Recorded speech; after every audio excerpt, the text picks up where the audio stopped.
Ross, what are the differences between being the head writer for a television show versus being one of the staff writers? Yeah, there's a huge difference.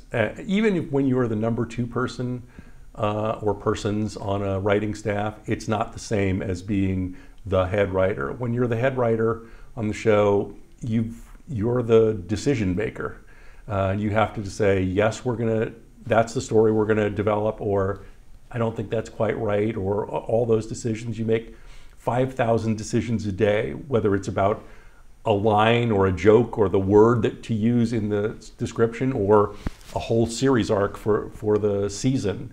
You have to make tons and tons of decisions, and there's a lot of pressure to that. And I always want to do my absolute best work, but I remember coming home one night and saying to my wife, I had an epiphany today that it's not always about what's the best possible story for the show. Sometimes it's just what's the best story I can come up with on a Monday, or that we can come up with, that the staff can come up with.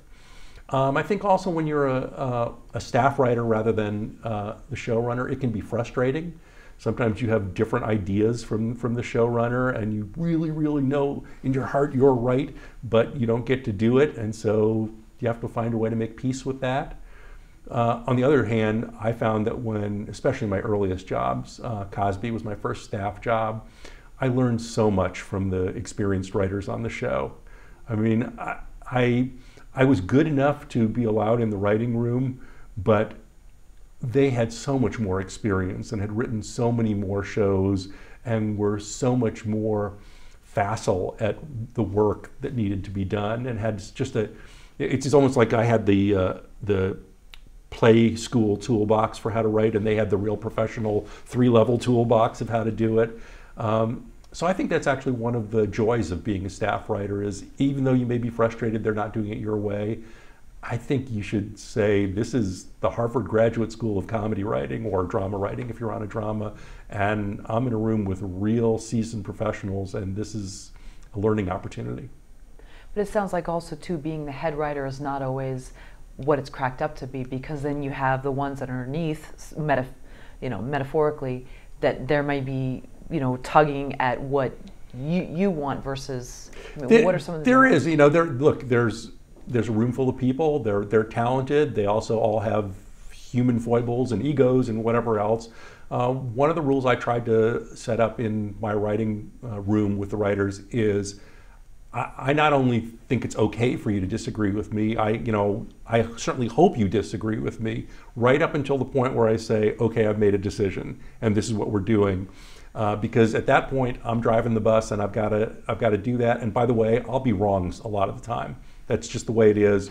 But we can't just keep arguing in a circle over and over again, or we won't get our work done.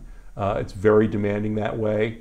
The other thing that's demanding about it being a head writer is that that's not your only job. You're also in charge of the budget of the show, of looking at cuts, of this whole machinery. I think I once described the job to someone as, it's as if you were at the plate in baseball with the bat, but when the pitcher wound up, he threw 9 balls at you and you had to pick which one was the most important ball to hit at that moment.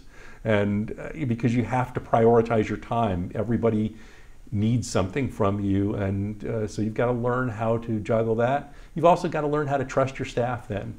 If the room can't come to a grinding halt, the writing process can't come to a grinding halt because I have to be in editing for 2 hours as part of my job. You have to empower the writers that are on your writing staff to feel comfortable moving forward and not feel like you're just going to shoot down everything they say. And of course, you don't want to just say yes just to make them feel good, but hopefully you've selected talented writers and writer producers that can be productive when you're not there.